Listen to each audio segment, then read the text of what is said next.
Alright, woo! Alright, hello, welcome, everything, I don't even know, I don't even care, to episode 2 of the Bytes podcast featuring Bald Man and Flamehead, for lack of a better term. I don't know, I'll think of something more creative later on. Gotcha. Could just called you, Sounds me out of here. I could have just called you Fire Crotch. Why does everyone say that? Oh my god. You know, I'd be willing to accept the name Bald Man if he goes by Fire Crotch for this show.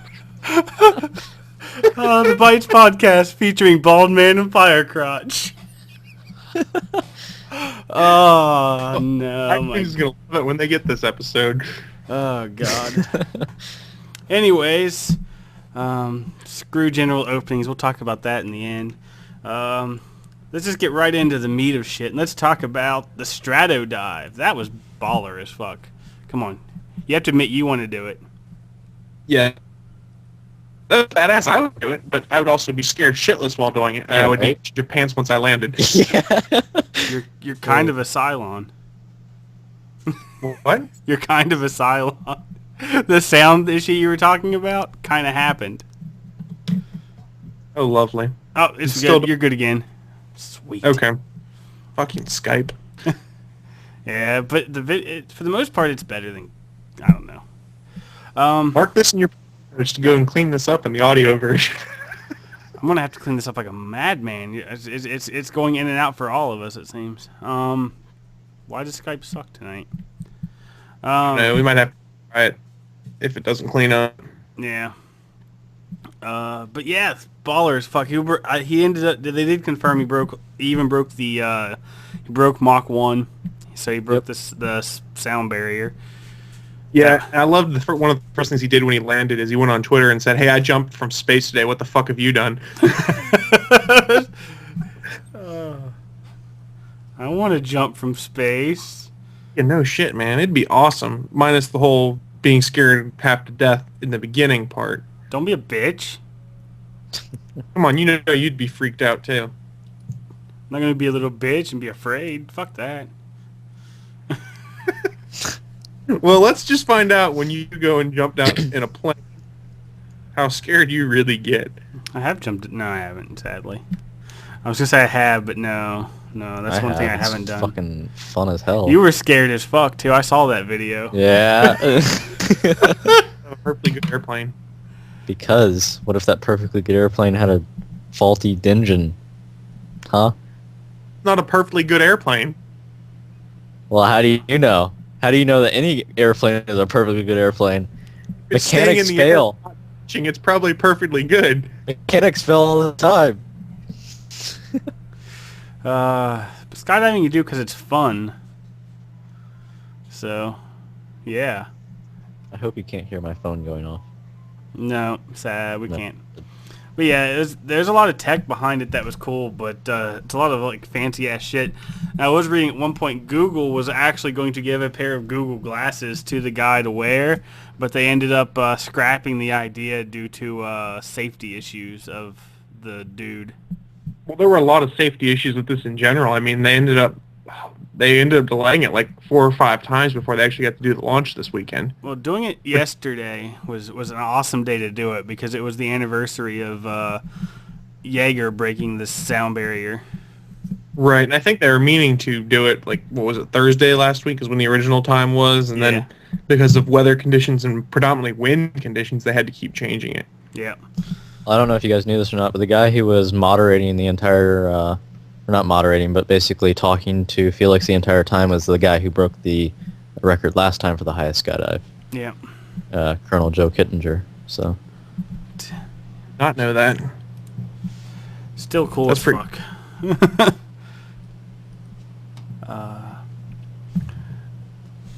He kept one of his records though, didn't he, Kittinger? Freefall time, I think. Maybe, I don't know. I have to go and look. Because due to like winds and the sheer speed in which I can't remember the new guy's name, was falling, he actually ended up free falling shorter than they had planned time wise. And so he did not break the time, but he broke all the other ones. Yep. I know that, oh, what was I going to say? Oh, I lost my train of thought. I don't even know. Adahe's glasses just reflected everything, and then it just went away. All right, we can move on from that. I wonder how much did Red Bull get? Did Red Bull pay to do this, Yeah. or did they just pay for sponsorship? I think No, Red Bull they paid pa- for most of it. Yeah. Okay, Oh, because they've gotten a lot of good PR out of it. That's for damn sure. Because everything here is about the Red Bull Stratus jump. yeah. Oh, now that I remember, they had only predicted Felix to go like a little bit over 700 miles an hour, and he ended up going 850. So I think that's why a lot of the timing and stuff was off on how far he was supposed to fall.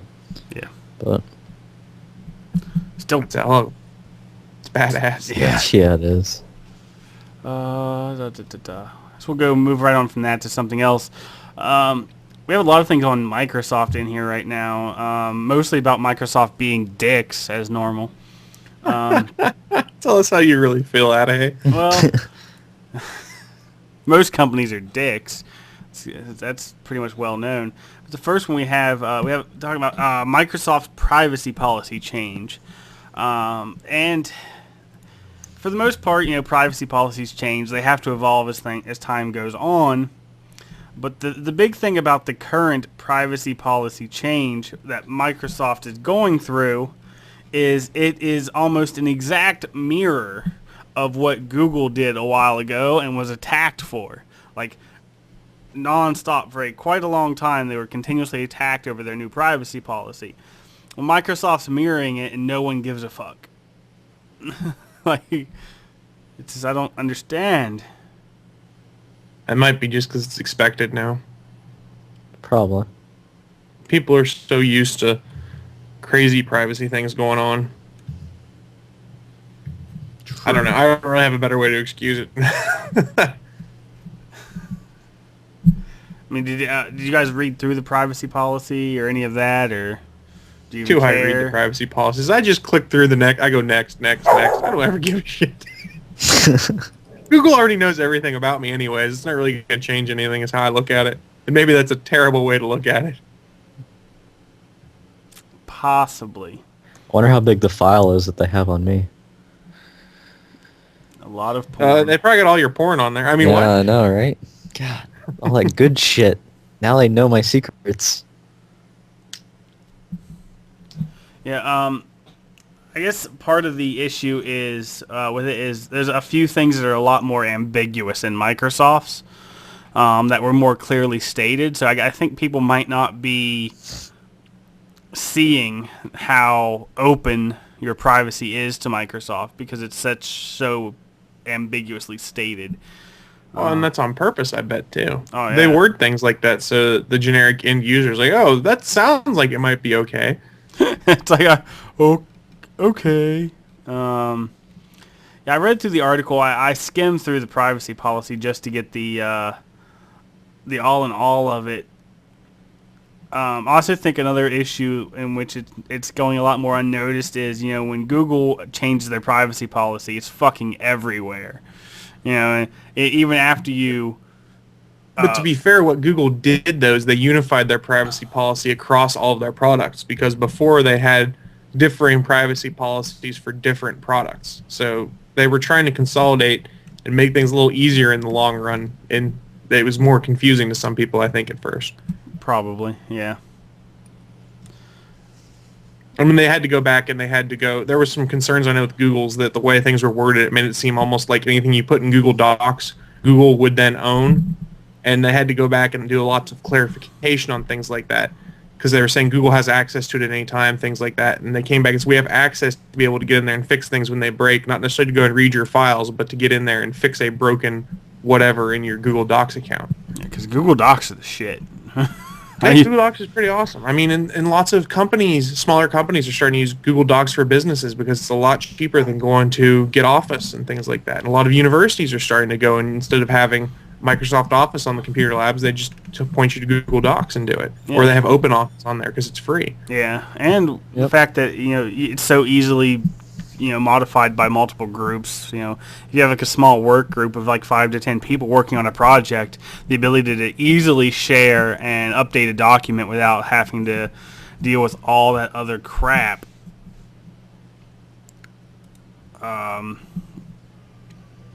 helps a lot with Google Docs. Yeah, I would say so.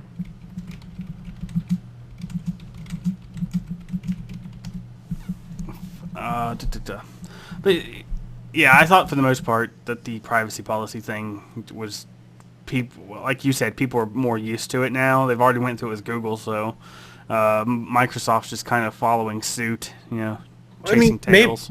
Maybe I'm being slightly naive here, but they don't rework the privacy policies to screw you. They work them more to better protect themselves and you in most cases as things evolve. Mostly themselves, but yeah.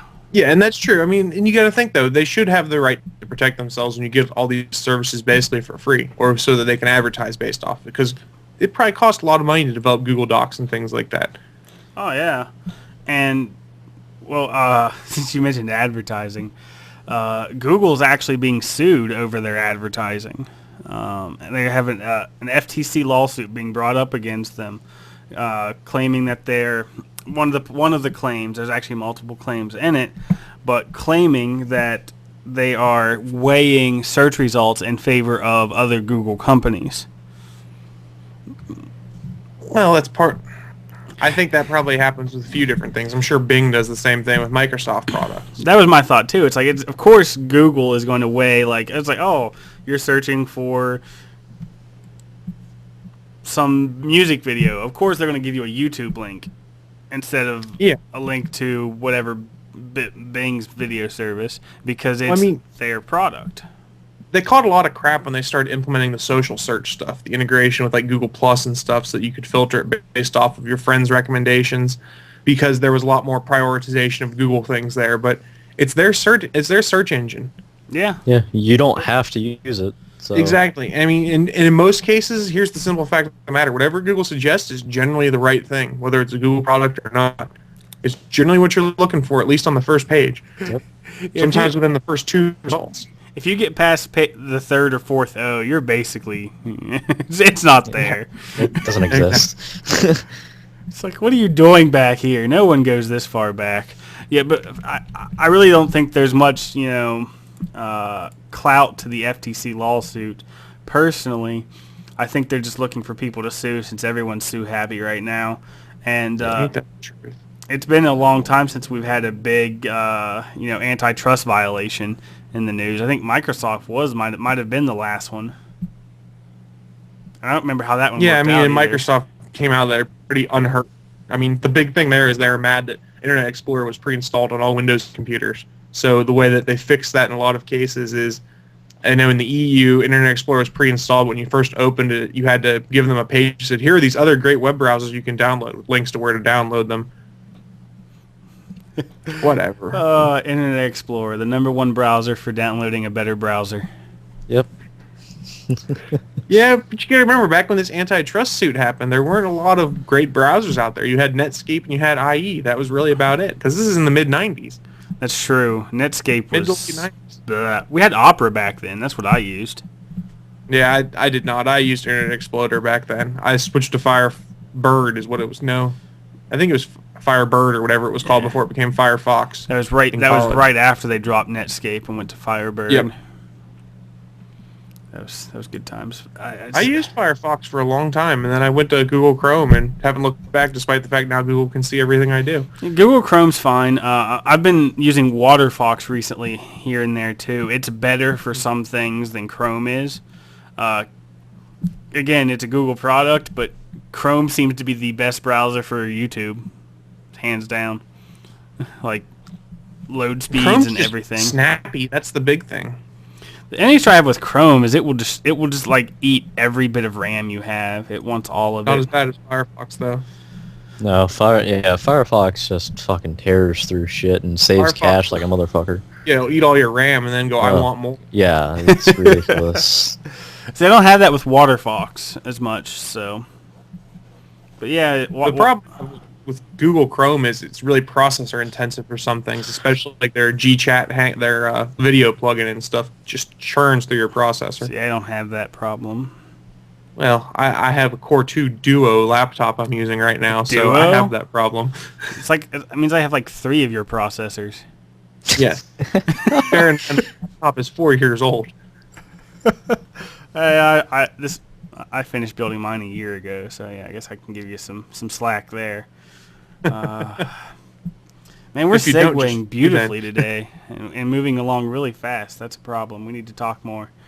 God damn it, say more things. But YouTube we mentioned, and Microsoft, of course, we've been talking about. So, and recently we talked about this a bit yesterday in the ATGN podcast.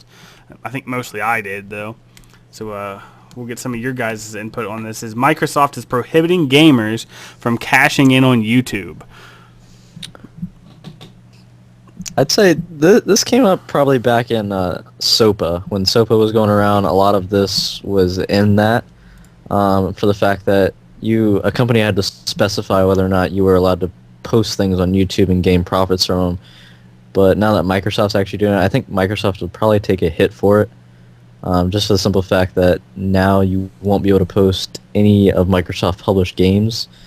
I mean that's kind of a big market for YouTube and a lot of the things they do.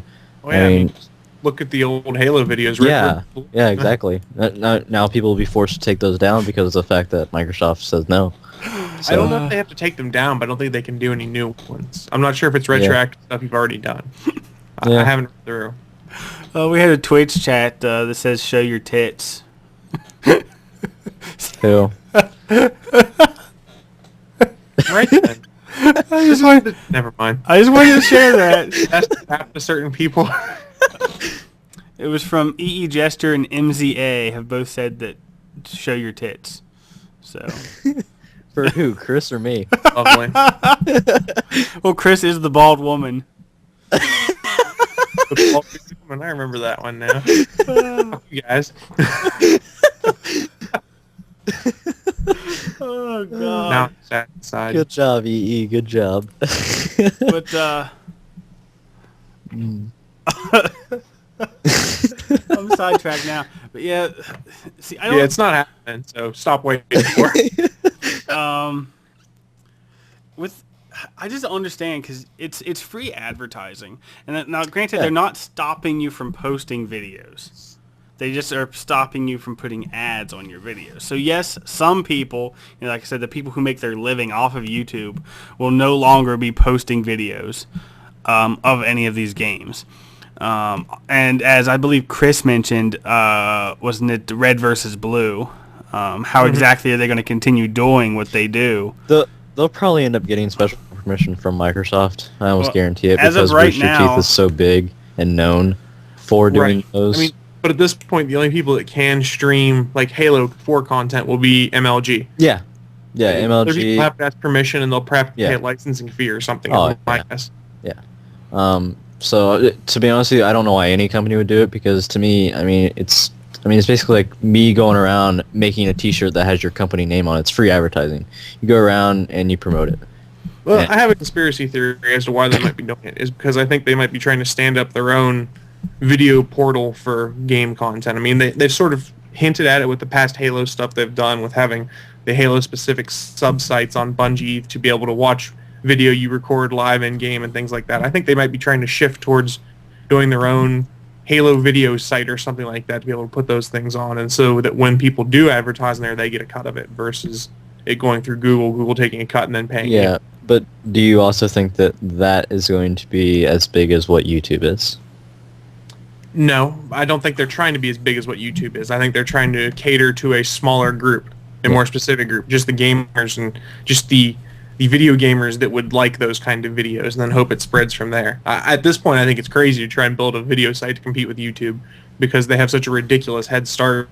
It's near impossible. Yeah, YouTube is its footing is ridiculous, honestly.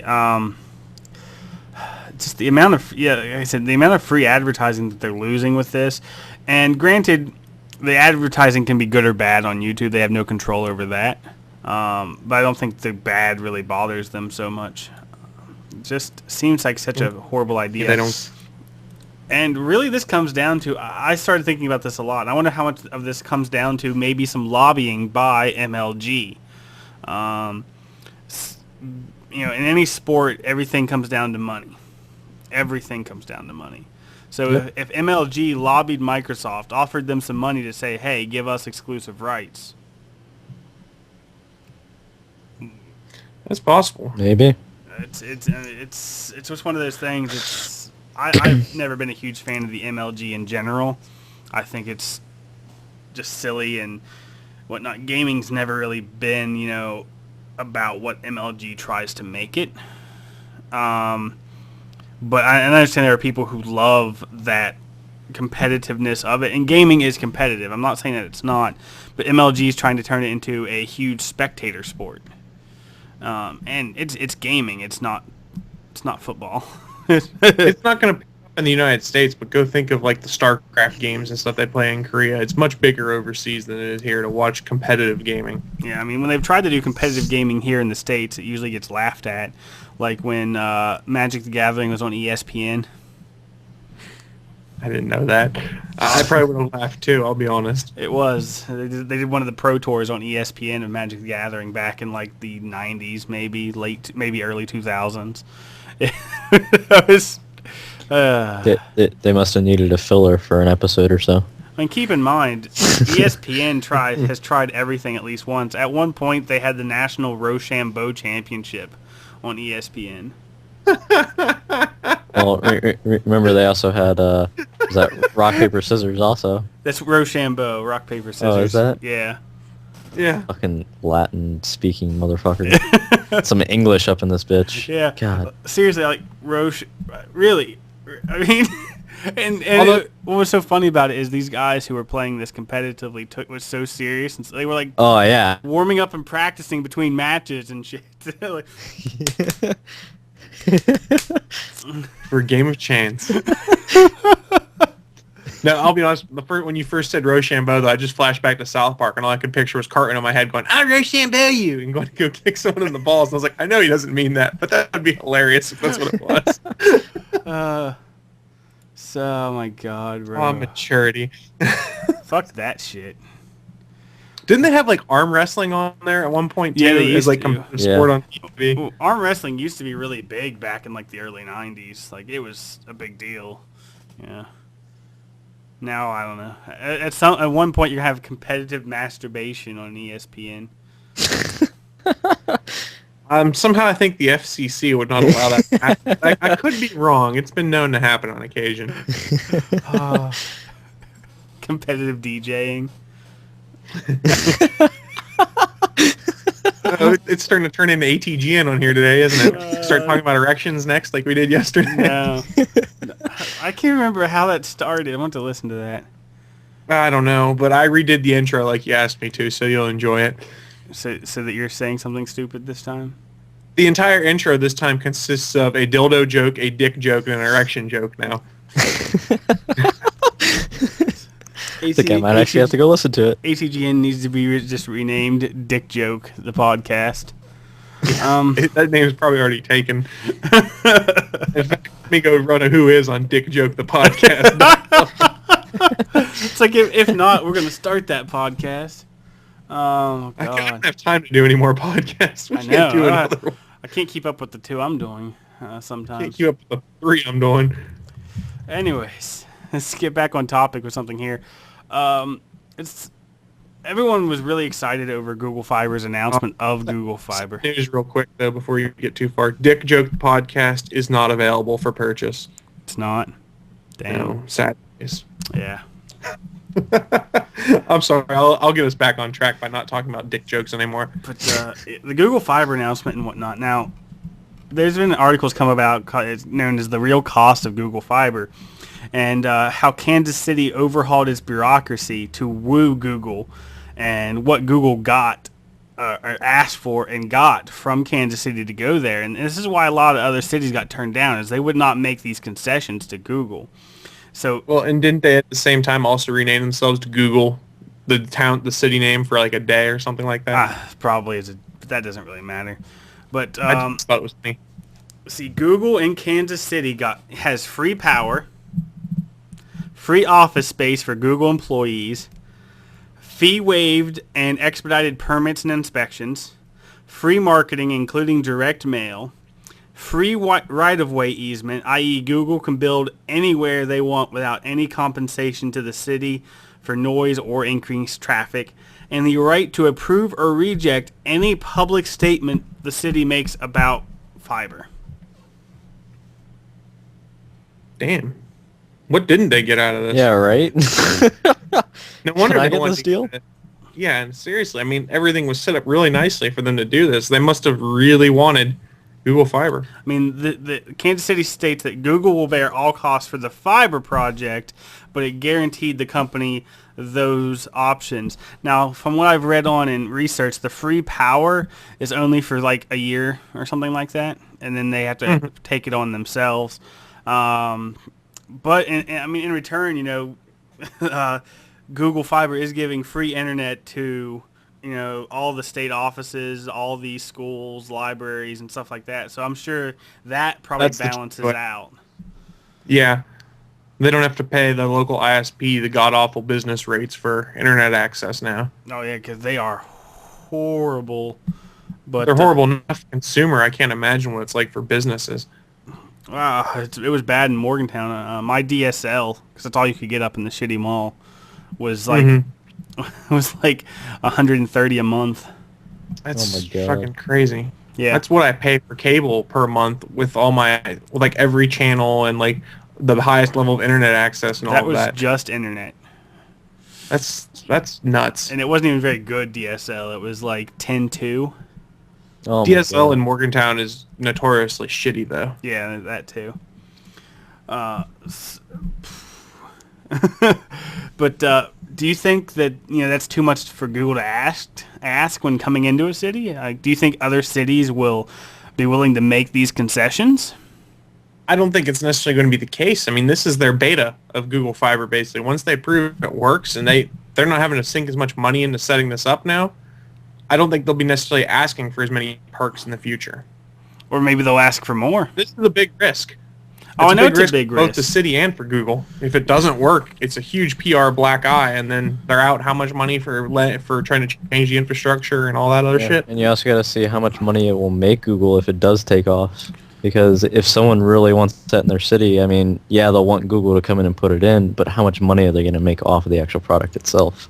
Yeah, I think Google's looking at it in the long run. This takes us sort of back to our privacy discussion, is that they can do some really interesting data mining off of this probably. I don't know what the terms of service are for Google Fiber, but I imagine they have the ability to use it to better their advertising and to better their search results. Probably, and I mean, as they should have the ability to do that. I have no issues with that. I mean, your ISP now sees everything you do anyway. So as long as they're smart about it and use it so that it's not necessarily to track you, and they like disassociate the identity from the information. For what I'm meaning there is, like, if they go on there, they can't go and look and say, oh, well, Chris is looking up these 10 different sites. It needs to be like a randomized ID or something like that. Boobs.com. So it's just harder to trace back. That's all I'm thinking. Well, now that you mention that, there was an article in there about that. About boobs? No. Boobies? About ISPs being able to track your sites. Yeah, there was the AT&T piracy warnings. Yep. Yeah. You can talk about that one. Just watch people that go to Pirate Bay and stuff like that. Yeah, and then they'll send out emails to you, and if you get too many emails, then they're just going to auto-redirect you to places where it teaches you about copyright infringement and stuff like that. And then if you keep... do what?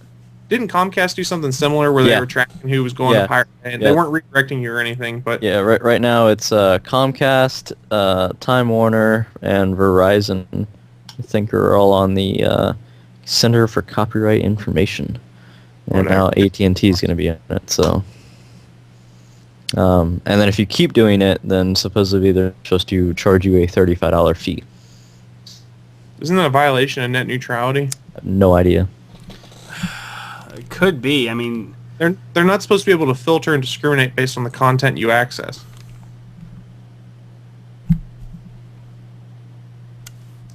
I don't know. I'm not a great net neutrality expert, so. Yeah, net neutrality is a big thing, and I see the good in what they're doing because they're trying to combat piracy, and piracy is a huge problem. But there's also some major issues in what they're doing. And I don't mean to just quickly like throw the thing off, but I just got this article emailed to me, and it's actually an amazing article and kind of an important thing that people need to know about. So I'm going to bring it up. I'm going to throw a link in here for you guys so you can see what I'm talking about. Need the music for this too. Arma 3 developers. If anyone who's familiar with Arma, it's basically a dad game, is what I like to refer to it. It's so realistic it can be boring at sometimes. Are trapped in prison due to some legal issues and a legal strike. And actually, due to some laws and the reason that they're in, they could be facing the death penalty because they took a picture of a military base. Oh, yeah, I remember that. Well, that was an espionage concern, wasn't it? Yeah, they're still in prison because their legal system's on strike. Yeah, that's just more a result of the Greek economy and everything collapsing into shit. They can't afford to do anything there anymore. True. I mean, the Greek economy is That's what happens when you get to be able to retire at like 50. Well, I mean, I wonder, part of what comes into play here, though, is what is the Czech Embassy doing to get their citizens out of there? That is true, because they are Czech. So, I mean, it could be whatever. I mean, I don't care if they're American or whatever, but what is their embassy doing to get someone out of there? Because I would assume the embassy's been made aware of what's going on, and I would assume that they are probably in some kind of discussions to try and fix things. But I don't know. It's politics. I don't get it. yeah. I mean, one would imagine that their embassy would be doing something, but I haven't seen much on it. It's just one of those things that came across that I thought was fairly useful for people to know about. Because I hadn't heard about it until recently. How long have they jailed for? A long time. God, let me see if I can get an exact date here in one of these articles. You guys can talk about something while I look this up. Sorry, I was looking at it too. I got distracted. You're talking about the AT&T stuff, so you can finish that out. Oh, yeah. What is it, like 6 strikes they're saying now? A 6-strike anti-piracy policy launching in November. It's a leaked document, so this hasn't been officially announced yet? Yeah, nope, has not been officially announced. Oh, go figure. It's something dealing with MPA and RIAA. I'm against piracy, but those guys go about everything the wrong way. Yeah. They were jailed in September, it looks like. September? Early September. They've been in a little over a month then. Yeah. That sucks. Does indeed. Okay, if you were a fruit, which fruit would you be? What? I don't know. Someone asked it in chat. A tomato, because it confuses the hell out of people. That's what I was going to say. A fig, because nobody likes figs, and I'd get left alone. I like Fig Newtons. Fuck you. Oh my god. Anyways, yeah, the AT&T piracy thing is... I was going to say, going back to that, the Electronic Frontier Foundation has a tool you can use to send a letter to, quote, tell AT&T, Cablevision, Comcast, Time Warner Cable, and Verizon to respect their users' rights and publicly commit today that they will never terminate a user account as part of a, quote, graduated response program, end quote, and then end the main quote, because I realized I did 2 quotes in one. So EFF's on top of it again, which doesn't surprise me. Well, it just needs, in this case, it needs to be made more well known. I mean, once the policy's actually announced for real and not just a leak, I'm sure you'll start to see the internet uproar, but I don't think you'll see any uproar on the level of like SOPA and PIPA protests. Yeah, probably not, because it's much more small, where POPA and SIPA affected everyone. Yeah, I mean, I'm not as smart when it comes to internet stuff, but if I just set up a proxy and proxied through a foreign country, wouldn't that just fix the problem right there? For the most part. Yeah, that's what I figured.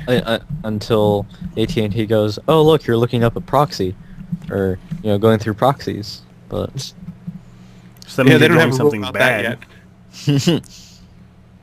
Because I mean, I know a lot of people use proxy servers to be able to like view television content streaming that is normally Yeah. limited, like United States and things like that. I know folks in the UK use proxy servers so they can watch all sorts of stuff. Excuse me. I've done it before. I don't remember what for though. Oh, I did it to download a game early. Because it was being released like a day in advance in Europe, so I proxied through Europe to download it early. Yeah, like a boss. Like a boss.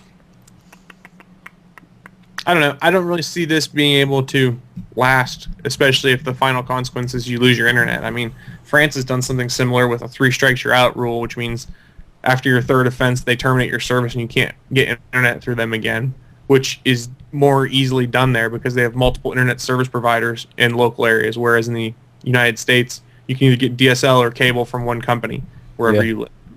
Yep. Some places still have dial-up. Oh, God. Yeah, over half the country's still on dial-up, I believe. Last statistics I'd seen. Poor Satellite. bastards. A lot of people still have satellite. Yeah, satellite's just as bad. I mean, Yeah. Satellite's worse. your upload is ridiculous there. A lot of That's times how your you get upload is That's still... how you get people to stop pirating. Give them satellite internet. Yeah. A lot of You on your times... third strike, switch you to satellite now. Yeah. A lot of times with those, your upload is still phone line based, so... Yeah, that's terrible. That's terrible. I have no other response to that other than to say terrible. Yeah, I've known a few people who've used it, and yeah, that they weren't really happy with it, but it was their only option because they live so far out in the middle of fucking nowhere. Yeah. So I mean, I feel the same way too when I try to upload things because mine is absolutely atrocious. I think I want to say I get about 0.7 upload. Oh, I get faster than that on my iPhone. Yeah, I know, right? Hold on. When I want to download something, woo! Yeah, exactly. Just tether your iPhone, piss off AT&T, and then... only if you have that unlimited data. I still do. And here's an interesting... This is an older news story, but it's interesting because it leads us back into the net neutrality debate a little bit, is AT&T, everyone who has unlimited data has been grandfathered in, basically. But with iOS 6 coming out, you're going to hate this. It starts as an iPhone discussion out of hey. They included FaceTime over cellular capabilities, but AT&T has locked that down, so you have to be on one of their tiered data plans to do it. So if you're a grandfathered in unlimited data plan user, you cannot use FaceTime over 3G. Yep. Aha. Which, how's that not a net neutrality violation? Again, because you're limiting what I can do with my internet connection. It shouldn't matter. I'm paying for the connection. Yeah. And to be able to use that how I see fit, as long as it doesn't break your terms of service. Yep. It's just another way to get people off onto their tiered plan because they really dislike all of us unlimited data folks. Because as it is, they start to throttle us down once we hit like a 3 gig cap per month. Yeah, well... And as someone who streams Pandora and iHeartRadio and stuff during the day at work, that tends to happen to me at the end of the month. Yeah, the whole cell phone based internet, I mean, I understand that it's a very limited resource and the cell phone companies are already buying up like old radio stations and whatnot just to try to get more bands basically to run off of. So I understand it's a limited resource and whatnot, but I still think the pricing of cellular internet is retarded. Absolutely retarded. Well, what's really retarded is how much they charge for text messages when it doesn't cost them a damn thing. It's actually cheaper for you to send it for the company. It's cheaper for you to send a text message than make a call. Yeah, I mean, there was something they've done the stat before on like Twit and things like that. How much you pay per kilobyte for text messages? It's some ungodly number. It's like hundreds of dollars per kilobyte is basically what you pay for text messaging. Yeah. That's not. I mean, that's not here nor there. We were talking AT&T, and it made me think of that, and I was like, nerd rage. That's what nerds do best. But yeah, I mean, the only reason I'm still on AT&T, to be honest, is because I have unlimited data. If I didn't have unlimited data, still I'd have left long ago. I think Jess, because our contract's up, we have Verizon at the moment, and I think she's looking at moving to Sprint just because they still offer unlimited data. Oh God. Yeah, but there's a reason they're in third place. Let's remember. Yeah. Customer service. Yeah. Do they have customer service there? Not very good ones. Let's put it this way. When I lived in Fairmont, West Virginia, I lived a mile and a half from the interstate. When I was on the interstate, I had 5 bars of service in my apartment that was a mile and a half away. It wasn't really any elevation changes. I had 1.5 bars. Yeah. I've never been too thrilled with Sprint service in West Virginia. Well, we live in Charleston, so. I know. Just look at the coverage maps. Yeah. That's all I'm saying. Well, I don't know if we got to that article last week or not. I had an article somewhere in there about Sprint lying about their coverage maps. Yeah, we talked about that a little bit. Yeah. So I wouldn't even look at those. They all lie about their coverage maps. I wish there was some kind of like open source way or something to look at, or like user content that shows, oh, this sucks here, but it's really good here. What about T-Mobile in chat? I don't even know. I've never even looked at their stuff. T-Mobile is probably actually better than AT&T. If I wasn't on AT&T, I'd probably be on T-Mobile. They have much better customer service. The problem is their coverage maps are so small compared to the big 3 that you have in the United States. And there's a reason AT&T was trying to buy them, because T-Mobile owns some frequency spectrum they want. Plus, they have access to towers that AT&T doesn't have. Yeah. And they have the good-looking mascot. Well, you saw on the cell phone discussion, you saw that there's a Japanese company that's looking to buy Sprint right now. Really? Yeah, and he was quoted. I was reading it. I can't remember the article, but I was reading today that he was very amazed by the low connection speeds on cellular networks in America. Yeah. Well, no shit. If you're in Japan, you have a much smaller country to exactly. Everything fast. Yeah. But Sprint is supposedly on the market and might sell to this Japanese cell phone company, I believe it is. And I cannot remember the name of it to save my life. I'll look it up on Google. But big question is, would that be good or bad for Sprint? Probably good. For the American consumers that use Sprint. Well, it's probably good on both regards, because all the things I've seen is that this company wants to establish a good foothold in America. And by buying Sprint, they would do the infrastructure upgrades and fix things to become a powerful force. It's probably a little too flowery of language. I can't even talk. I apologize. You better. And we've been talking a lot about piracy today, and there was an article. I didn't get a chance to read it or put it in the thing, but since we're talking about it, I says that file sharers, pirates, whatever you want to call them, on average tend to buy 30% more music than non-P2P peers. Now, and this was P2P users versus, and they did this in U.S. and Germany. It was where their stats came from. And what's the stat again you were saying? It's that they're more likely to buy? 30% more music. Well, that sort of makes sense. And bear with me a second as I say this, because they're getting to sample, to test the music, for lack of a better term, and find the stuff they like, and then they generally end up buying, I guess.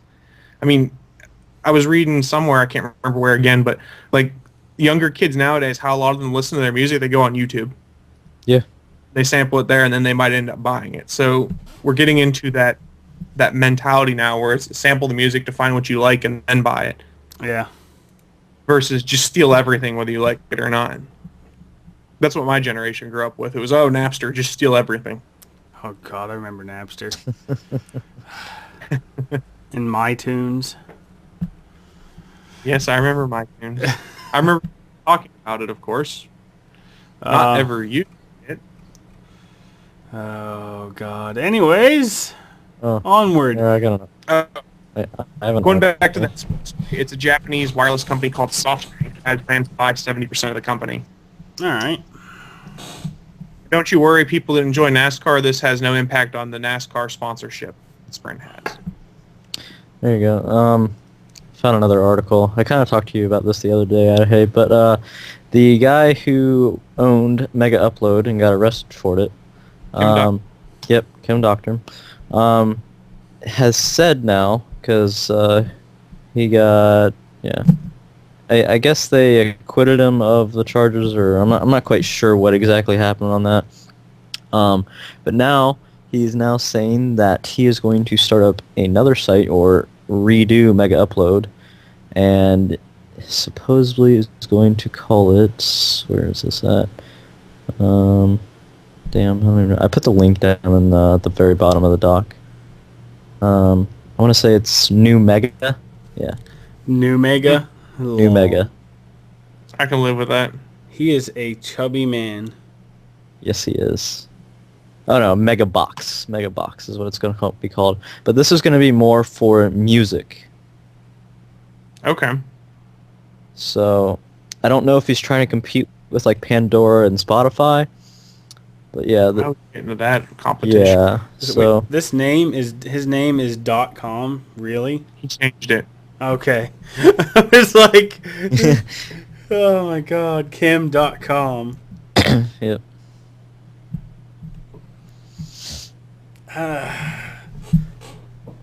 Well, I mean, he can start another one. Why the hell not? I mean, Yeah, it says .com says he planned music service Megabox will enable users to download music for free in exchange for accepting some advertisements. He said 90% of the revenue will go to the artists.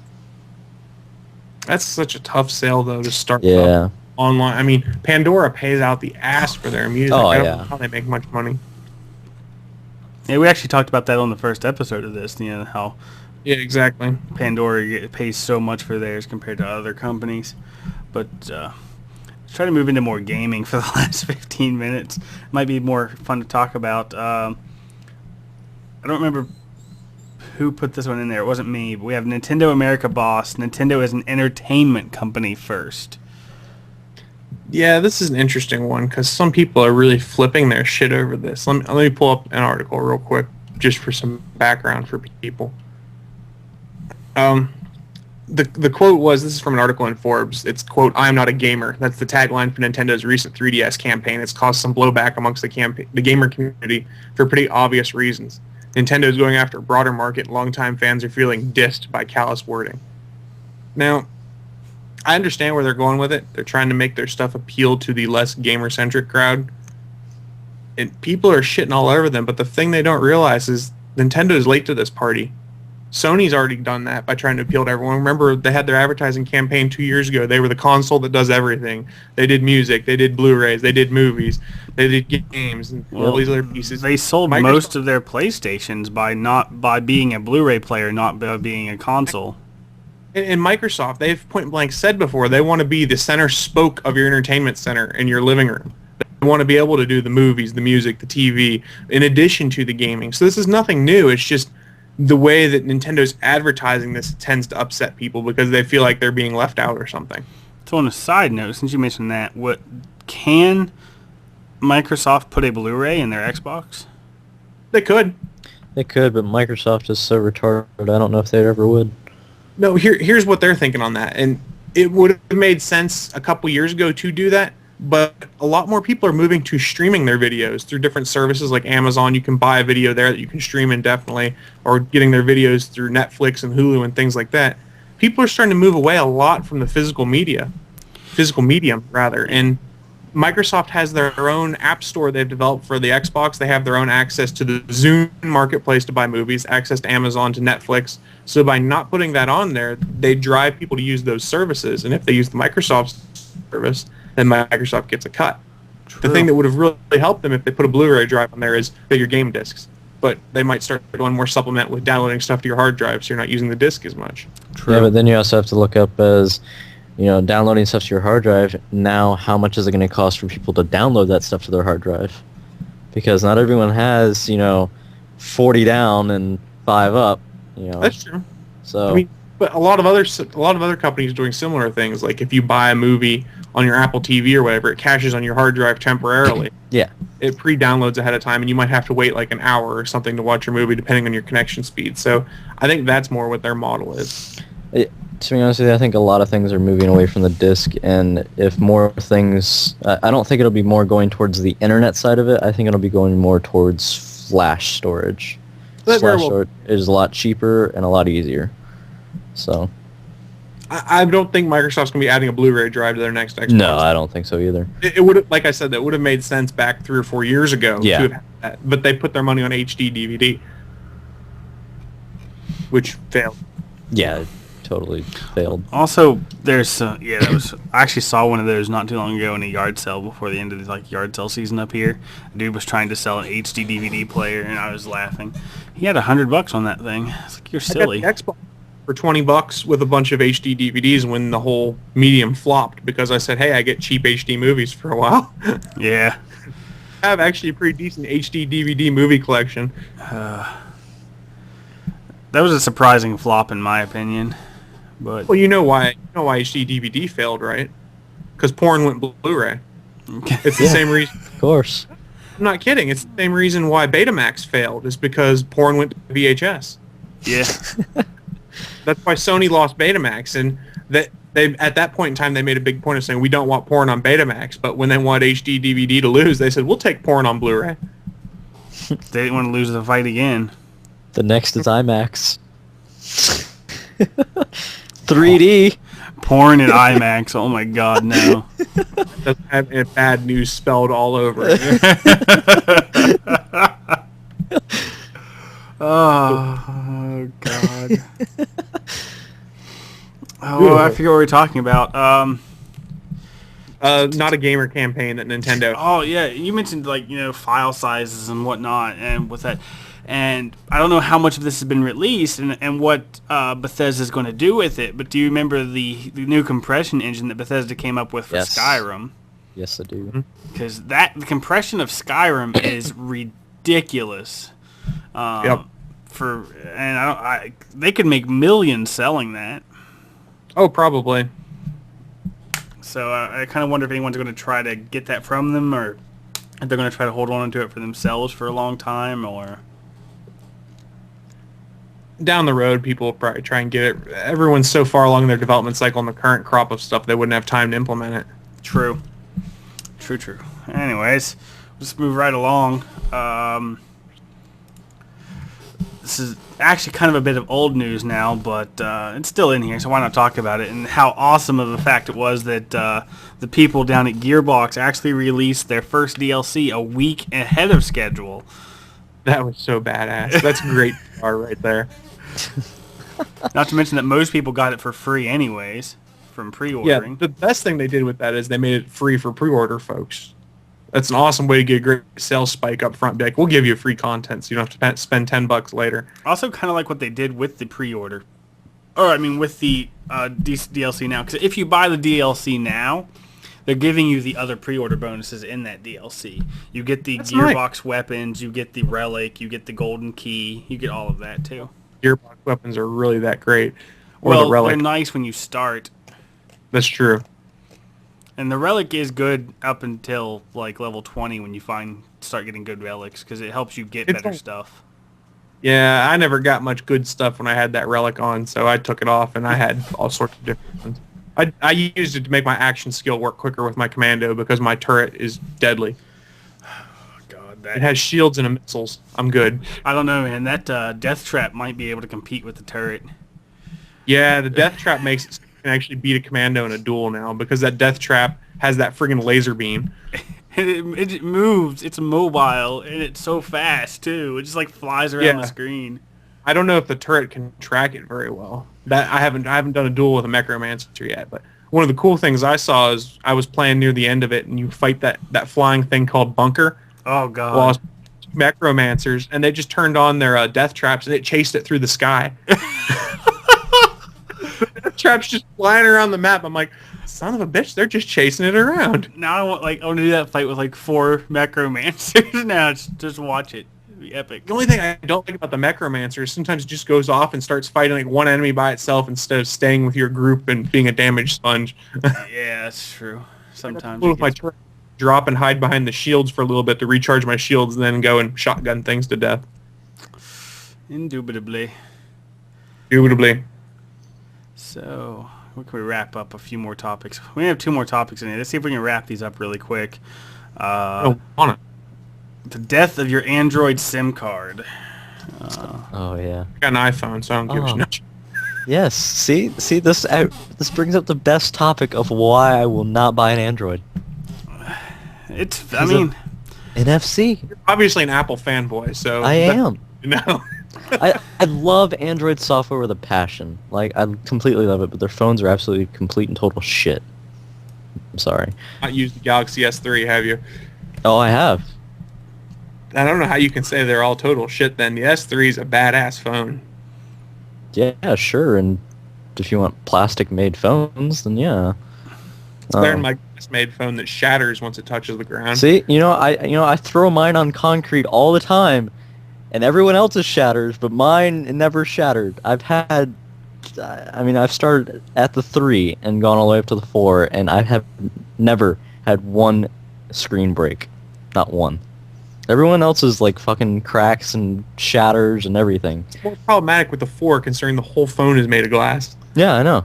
And look, I don't even have an OtterBox. Like, it's just this cheap piece of shit that cost me 99 cents at Office Depot, okay? Well, if you drop it, it shatters right now. It won't. That's the thing. You just never... I mean, I've thrown mine across my room. we can test this when I come to Florida. You can give me your iPhone, and I will break it for you. There we go. Should run it over. Right. Actually, in chat, someone just said, "Prove it."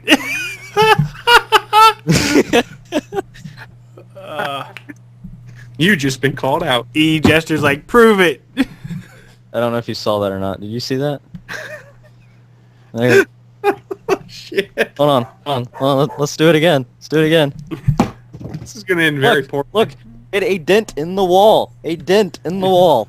Well, this is how you become viral hits, is watching someone throw their iPhone against the wall. Look, no crack. Oh, beautiful. You got the lucky one that doesn't break. Austin throwing his iPhone against the wall. Hold on, let's try it with my Mac. Yes.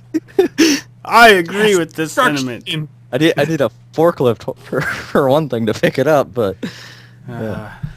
All right. Well, anyways, back to the Samsung Android SIM card shit. It had something to do with the crap. It's the NFC in it. Basically, say you're walking through the mall, right, and you got your Android in your pocket for whatever reason. I don't know why you'd have it in your pocket to begin with. Piece of shit. Should be in the trash. So you're walking along, some guy, asshole, sitting there on a laptop, he's being a real asshole, and has, his virus that's spreading through the mall, right? So every time someone walks through with their Android phone, and it's got NFC on, boom, SIM card gone, erased, everything's gone. But NFC doesn't have the range to do it without basically making contact with your phone. Yeah, I mean, you have to be really close. He would literally have to come up and be like... Yeah. So, I mean, you do have to be really close, but, I mean, NFC does have, I mean, you don't have to be like, bam, right next to him, but, I mean, it does have a pretty... relative close. Yeah, it's not as short range as RFID, but... Yeah, I mean, it's not as, like, Bluetooth relatively short, but, I mean, so... To be fair, this isn't an Android failure from what I read here. It's more of a Samsung factory reset issue. So, how long is it going to take until Samsung patches that? I mean... I don't know. I'm sure they'll be fixing it since it's been made public. I mean, and you can hack anything, really. It's just a matter of how much time you want to dedicate to doing it. The iPhone's not that greatly secure either. No. There was a lot of things about them being hacked a while back, and I think that was with the iPhone 3, wasn't it? That they kept having a lot of issues with hacking people's iPhones and whatnot. There were some browser exploits in the 4S with iOS 5, if I recall correctly. Yeah, but they got patched like pretty much instantly. Well, Apple instantly. It took like a month. Instantly, it took a month. It didn't take a month. And you had to pay $20 for the update. No. Every iOS update is free. No, it didn't used to be. It didn't used to be. No, it didn't. It used to cost money. I think. I was just pointing that out. Yeah. Oh, I know. Don't get me wrong. I like my iOS phone, but I like Android stuff just as well. So it's okay. Microsoft still charges $120 for OSs. So yeah. Actually, you can buy the upgrade for $40 for Windows 8 up until January for any of your systems. Still $40. And why the hell would you ever get Windows 8? That's the worst $40 of your life. Windows. To be fair, though, Apple just for updates to Mac OS though too when they put a new version out. Yeah, I mean, it is still technically an update to the OS, but I don't know. It's not exactly like a normal update. I don't know. They add new programs each time, so I mean, you are getting new things. It's not just it's a security patch. And that's what Microsoft does when they charge for their new OS. Is they don't charge for service packs. Yeah, but service packs are shit. I mean, why do I need to download 20 of them? I mean, fucking XP had like 4. Are widely more exploited than Apple computers are right now. And don't worry, Apple's starting to feel the bite of that some too now that there's more and more Apple users. Hey, I can't help that people are dumbasses. Yeah, the big thing is the myth that Apple is more secure is a myth. The reason that Apples are safer is because up until recently, no one gave a fuck about Apple. Yeah. Their market share is so small it wasn't worth going after the computer side of things. As they become more and more popular, you're starting to see viruses come on the Apple side of things, and people complain, oh, I got to get antivirus for my Mac now. Norton released one. Yeah, that's going to work out well for everyone. What? I just downloaded a virus, but I thought I was downloading Norton. Oh, damn, wait. Norton. God. Okay. Why anybody buys that? Let's hit up the closing statements and self-promotion and anything and whatnot that we want to do. We'll start with the person who probably has no self-promotion, Austin. Self-promotion. I encourage everyone to go and take their iPhone, buy 99-cent cover from Home Depot or wherever, and do that to your iPhone at home. Now, agreement at the end. You cannot sue me for that if it breaks. We are not responsible for any damages to your iPhone. We have to do it now. Have no money, so do not sue us. We really don't. We spend it all on mics. I have spent way too much on our microphones, so we ain't got no money. And I spent too much on my computer. Yeah, that's pretty much what you get for buying a Mac. Hey, it works. It lasts more than a year, and I don't have to worry about Windows 8 coming out on it. I just don't have to buy Windows 8, and it's a problem solved. I'm gonna buy a copy just for you and send it to you. Okay, feel free. Waste your money all you want. Podcast. It'll be a contest report. All right. So, Chris, you got anything? Shameless self-promotion. I'm also on with Adahay, All Things Good and Nerdy, every Sunday. So if you want less tech-related and more pop culture-related conversation, check out that show at atgnpodcast.com. That's all I got. Or follow me on Twitter. What about your other podcast? You just don't care? It's too early. I don't want to start pimping it until we get it more polished. But I'm doing a podcast right now that's all comic book related, and we've done one episode, and we're revising it right now. So I'll give more details on that as we get more polished on it. All right. So other than that, just wrap it up. The ATGM podcast, it's live streamed every Saturday. No, Sunday. Sunday. There you go. Sunday at like 11 o'clock Eastern Standard Time on Twitch, as well as YouTube, plus iTunes and all that stuff that he mentioned. Other than that, I got nothing else. Minecraft server? You don't want to promote that? Gosh. If they play Minecraft, what? Not everyone plays Minecraft. Everyone plays Minecraft. If you haven't, then you should go die in a hole. Chris? And throw your iPhone at the wall. Chris? I've played Minecraft. See? He's played it. Did you buy the Xbox version or something? I played the demo of the Xbox version, so I've played. So, there we go. Also, I'm doing a little bit of scientific stuff over on the All Things Good and Nerdy podcast. And I'm asking that I'm actually looking for people to send their top 10 list of games of all time. So you think about the top 10 games of all times, and then put them on the ATGN podcast Facebook or email them to Chris. Something. Put them on Facebook. That's the easiest we can thing. get to them. Facebook's the easiest. Either put it on the ATGN page or the Bytes page. Yeah, or the Bytes page. And I'm going to compile a list and come across the cool ones that pop up or the more unheard ones that pop up, and also the ones that are most popular. I think it'll be a nice little science experiment. And numbers are fun. So Hopefully better than the GeForce one, huh? Oh God, I remember that one. That was pretty amazing, wasn't it? And it's individual games, folks, not game series. Yes. So Ocarina games. of Time is different than A Link to the Past, for instance. And if Ocarina of Time's outranks A Link to the Past, you're wrong. Ocarina of Time is more fun than A Link to the Past, I'm sorry. You, sir, are wrong. No, you, sir, are misguided and incorrect.